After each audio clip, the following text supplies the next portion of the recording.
நபிகள் நாயகம் ஸல்லல்லாஹு அலைஹி வஸல்லம் அவர்கள் அல்லாஹ்விற்கு பிடித்தமான அமல் எது என்று சொல்லும் பொழுது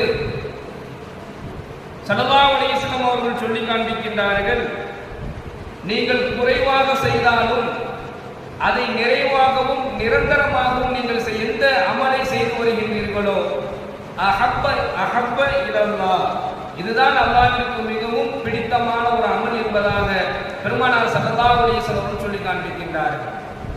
அல்லாஹ்வுக்கு மிகவும் பிடித்தமான ஒரு நல்ல அமல் எதுன்னு சொன்னா, நாம குறைவா செஞ்சாலும் அதை நிறைவாகவும் நிரந்தரமாகவும் செய்யணும்.